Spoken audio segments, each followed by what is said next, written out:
Hi guys, this is a new iPower clip and today we're going to talk about procrastination. My name is Tanya and this is the crew. This is Sharon, Reese, Dean, and Ian. Hey guys. But I start again? Well, you can do it later if you want. Well, Yeah, I'm not sure what's. Maybe we can sit around for a few minutes. Maybe we can just make a clip and wait later. until you Can we start. just make a clip next week? Yeah. Doesn't feel right now. Well, you don't know what you're going to talk about. Well, I can say one thing that I think is important to say in the beginning of the clip, and that is that this is not going to be a clip where we go like, procrastination's bad, like your parents would, or anything like that. It's more about a more deeper thing than that. The thing is, what we're going to talk about today is something that is very something an instinct. Is that the right word? It's human nature. It's human nature, and it's one of the reasons that the world is such a bad place for a lot of people because of procrastination. Actually, you always try to extend, Delay. Yeah, you always try to delay your actions because on the moment, it takes too much energy to do them. Just to give you an example. Well, not just because it takes too much energy, or maybe because you don't have the motivation to. Like for example, if something bad is going to happen and they warn you, like, it's very possible that this thing might happen to you or someone near you in like a year or so. It's very hard to right now do something about that proactively because you don't have the motivation. It's not happening. You're not emotionally affected by it yet. Why would you put time and energy in it now? It takes, it takes an amount of willpower that you don't see the drive. You don't have a drive for it to conjure up right now. For example, exercise. So, like, if you exercise now daily, then you will reap the benefits later because you will, live longer. You will be healthier. Your conditioning will be better when you get older.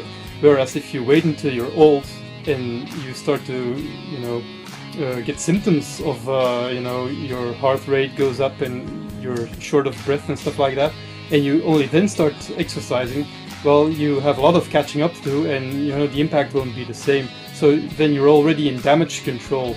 Whereas if you start now, you can really prevent all those negative symptoms from happening later. Or another good example is, for example, what is this? Lungs. Yes, the lungs. Lung cancer. People that smoke, they get lung cancer, and a lot of people stop smoking then. But if they would have made that decision before, they wouldn't have lung cancer in the first place. So they would actually, Yeah. So what you're saying is like stopping. If you try to quit smoking, okay, you can say that takes a lot of willpower. It's not easy to do that, of course. But if you have lung cancer or another illness that is related to smoking, treating that is way more difficult. So by procrastinating solving the bad effects of it until you actually have the effects, you're actually making it worse for yourself. Yeah, but in another case, it's very easy. It's so easy to procrastinate. Like, for example, with the exercise, you don't feel the need to exercise right now. It's annoying. It's very uncomfortable to do it for most people, and you don't really have immediate benefits. You don't feel healthier if you do it. You don't feel like, well, I'm going to be healthier in the long run. It's just when the symptoms kick in, then you start to realize, oh shit, I should have done this. It's the same with smoking, really. I mean, if you smoke now and you feel healthy, a lot of smokers feel excellent. They feel in great health. They light a cigarette and they feel even better. I mean, emotionally and instinctively, there's absolutely nothing that says, stop doing this, this is bad for you. Nothing at all. All they have is the knowledge, the theory that somewhere along the line they could get lung cancer, they could get lung emphysema, all that stuff. That's very, very damaging for your health, maybe even lethal. But until they have that, until there's that emotional instinctive impulse like, this is a problem, solve this, it's very easy to say like, maybe I won't get it. I feel fine. Maybe I'll be fine. And that's one of the biggest issues with the human nature is that people actually always go for the most beneficial situation on this moment, so they don't really think. They go for short-term gratification. It's all about, you know, short-term gratification as opposed to long-term gratification. It's very easy and seductive to choose for the short term and neglect the long term. What I also want to point out, and that's something we have been facing all the time lately, is the net neutrality issue. The thing is that what you have is actually a global procrastination mentality towards all this situation. The thing is, the deals are getting signed right now, the contracts and all that stuff, and people are like, yeah, nothing is happening, it's all cool. In a year or two, or maybe in 4 years, when it actually go global and everybody is knowing about it, you're gonna have a lot of protests and stuff like that. But then it's gonna be too late.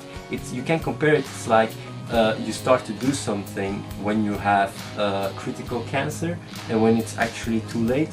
The thing is that it's very important that you fix situations preventively, that you fix them while you can still fix them, and that's an example in neutrality, and we have experienced that a lot. You can yell as hard as you want and say like, listen, this is gonna happen, blah blah blah blah blah, but the mainstream, even the mainstream internet user doesn't feel affected, because emotionally they don't see any lack of their freedoms at the moment.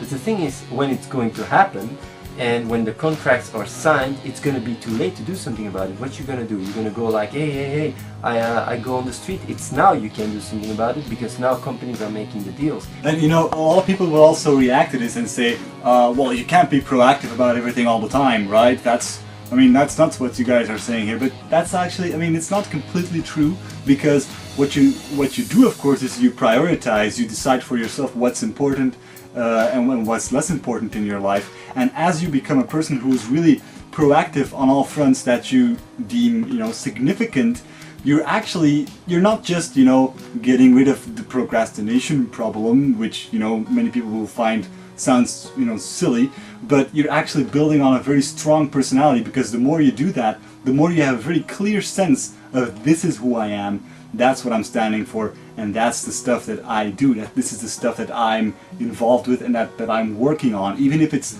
stupid stuff like, I don't know, dropping, the amounts of candy you eat, or if it's big stuff like, being a big net neutrality activist. I can give another example about proactivism.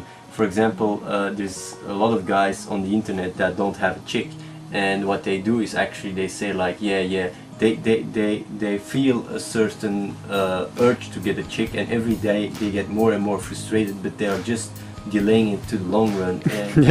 And, and instead of going out and talking to chicks, approaching to girls, they go to bighooters.com. Yeah, and do the 5-finger knuckle The 5-finger knuckle shuffle. But the thing is that, when you actually take action right now, because now you can actually go out and actually take your own life in control, and that's what iPower is about. Take your own life under control and take action towards what you want. It's not like we're going to tell you how to live. It's your own. You make your own decisions. But there's a lot of guys that wants a girlfriend and are frustrated about it and run away by playing games all day or whatever.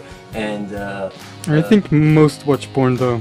Yeah, or watch porn all the time or whatever. Well, if they take control and go out and try to get along with chicks and try. We're not saying porn is bad.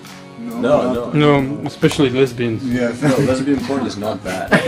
Not bad at all. I think that people could actually actively take control of their life and resolve situations now, instead of putting it on the long run and becoming just more and more frustrated in the long run. Yeah, and we know it's very easy to say that, and it's not that easy. It's a lot of hard work, and it's a lot of willpower that you have to have for that, and you have to sacrifice things, but in the long run it will benefit you. And it's up to you to get the power inside yourself to really be able to push away that short-term gratification and to do the hard work now so that you can benefit later. In my opinion, the third principle of iPower is the hardest. It's the one to put your own visions into practice, because it's just three principles. It sounds really easy, but to put your visions into practice is not always as easy as it seems, because that procrastination stuff can really mess up with your head. Maybe we should just be proactive and say goodbye to Tanya. Well, we I'll do could that later. We'll do it later. Later. Yeah, let's say goodbye to Tanya later. Yeah, we're not gonna say We goodbye. don't have to do it now. We can. Yeah. Let's watch some It's videos. probably better that we say goodbye to Tanya, but I don't Yeah. feel like it. Well, can just watch I'm some videos very and impulsive, watch some videos emotional, and I'm later. gonna say goodbye right now. Goodbye, Tanya. No, wait. I think we should watch some videos on I- YouTube.